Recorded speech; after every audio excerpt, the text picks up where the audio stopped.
Here students, hello. We are here for our chapter number 3. So having completed our 2 chapters, 1 and 2, and exercises done, so we are on to our 3rd chapter, the darkened sea. So here we have something to learn from elders. This is the moral that is there in this story that we are going to read now. And before that, let's get ready to think about, has anyone of you ever seen floods?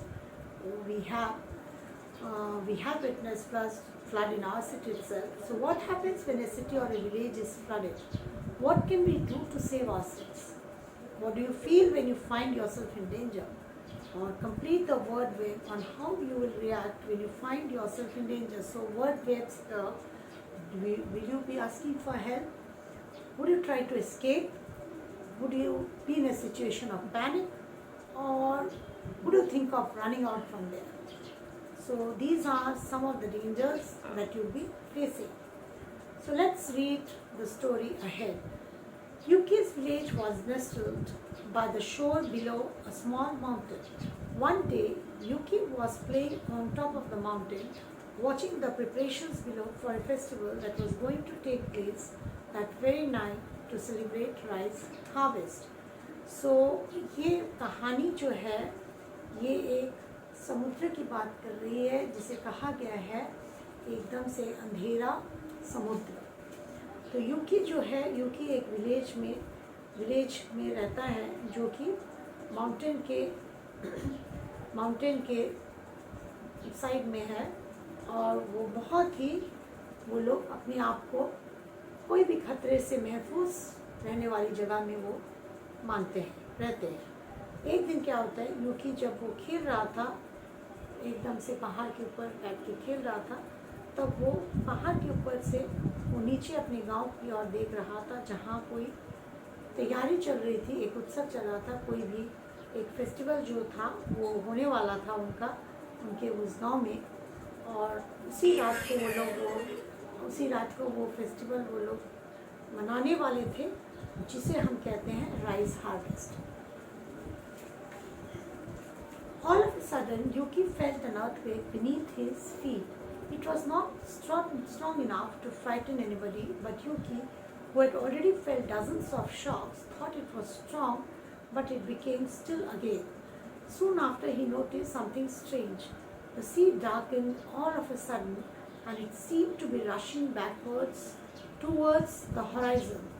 The sea was actually running away from the shore very fast, leaving behind wide stretches of beach that had never been exposed before.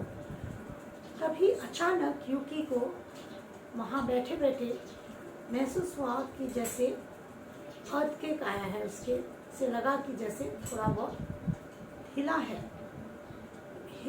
हुआ mountain उसे लगा।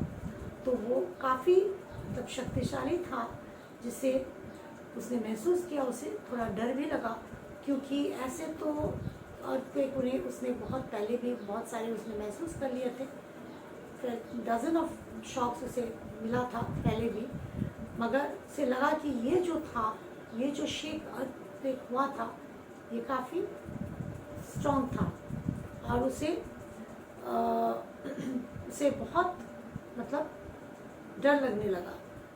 जल्द ही उसने एक और चीज़ देखा जो बहुत अद्भुत लगा उसे लगा कि वो जो समुद्र है वो अचानक बहुत जैसे अंधेरा छा गया है, ऐसा लगा समुद्र को देखकर, और समुद्र जैसे वो उल्टी तरफ बह रही है, बैकवर्ड्स, जैसे हॉराइजन की तरफ, जहाँ पे समुद्र, और ऐसा महसूस होता है जहाँ पे समुद्र और आकाश जैसे एक हो रहा है, उस तरफ जो है समुद्र एकदम दौड़ती हुई चली जा रही है।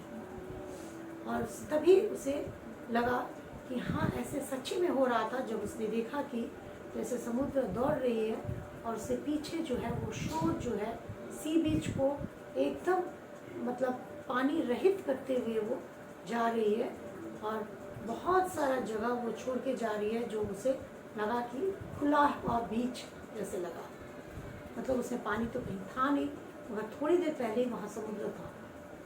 As people can remember, the shores of Japan have been swept from time to time by enormous tsunamis. They all were also aware that the powerful sudden risings of the sea are caused by earthquakes or by underwater volcanic eruptions. The story of the boy Yuki is a story of such a calamity. तो पहले भी लोगों ने ऐसे, उन्हें याद है कि जापान में रहते हुए उन्हें देखा था कि बहुत सारा ऐसे ही सुनामीज उसने देखा था, जहाँ से बड़े समुद्र 11-12 फीट का जो है एकदम ऊपर की तरफ पानी चली जाती है और सुनामी आ जाता है। और उन्होंने अचानक ही ऐसे अर्थक्वेक भी महसूस किए हैं पहले भी, ऊपर मतलब धरती के ऊपर भी उन्होंने महसूस किया और अंडर वाटर भी, समुद्र के नीचे भी ऐसा उन्होंने महसूस किया, जो कि हम कहते हैं सुनामी। तो ये जो है ये कहानी है यूकी की, जापान का एक लड़का यूकी, जिसने ये दर्दनाक घटना अपने आंखों से होते हुए देखा। वहाँ कहाँ बैठे, पहाड़ के ऊपर बैठे बैठे। यूकी lived with his family in the village. His grandfather, who had passed away several years before, had taught Yuki much about raising rice crops, solving disputes, and a great deal about the ways of the world. His grandfather had been most respected and wealthiest resident of the village, its headman.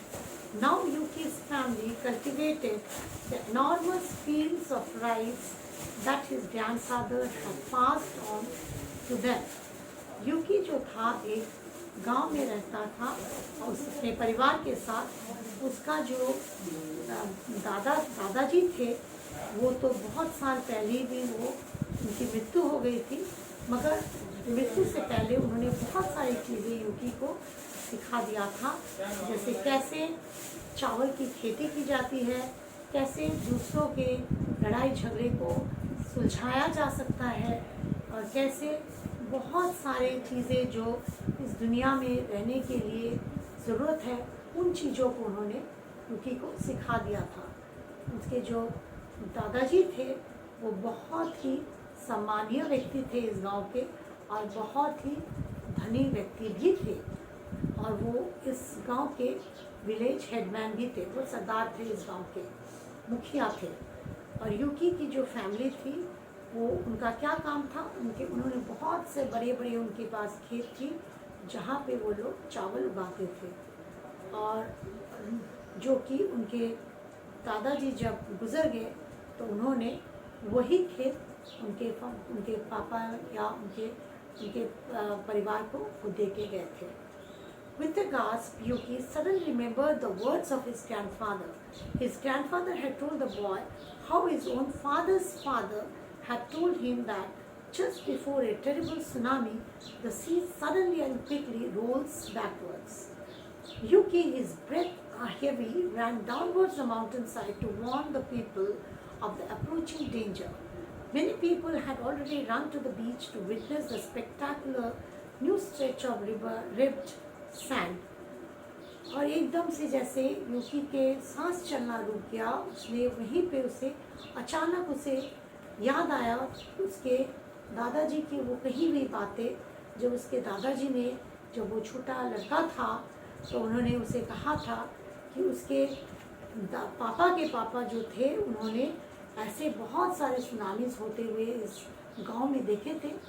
तो ये जो था, जब भी ऐसा कोई भयानक tsunami आने वाला होता है, तब जो वो समुद्र जो है वो अचानक बहुत पीछे की तरफ चली जाती है, एकदम से बहुत जल्दी वो रोल करते करते पीछे की तरफ चली जाती है।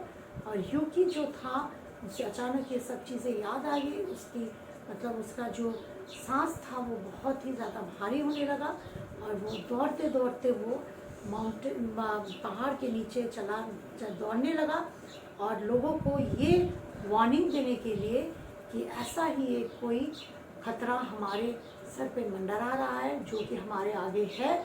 और बहुत सारे लोग तो वहाँ क्या करने लगे, वो लोग तो बीच की तरफ दौड़ने लगे, ये देखने के लिए कि ये क्या था, ये पूरा समुद्र एकदम से हट गया, पीछे की तरफ चला गया, और इतना सा बालू एकदम सा हो गया है, पूरा बीच के जैसे हो गया। तो बच्चों, I leave the story till here for today, and the rest of the story I'll continue in your next class. So that's all from me for today. So goodbye and have a good day. Bye bye.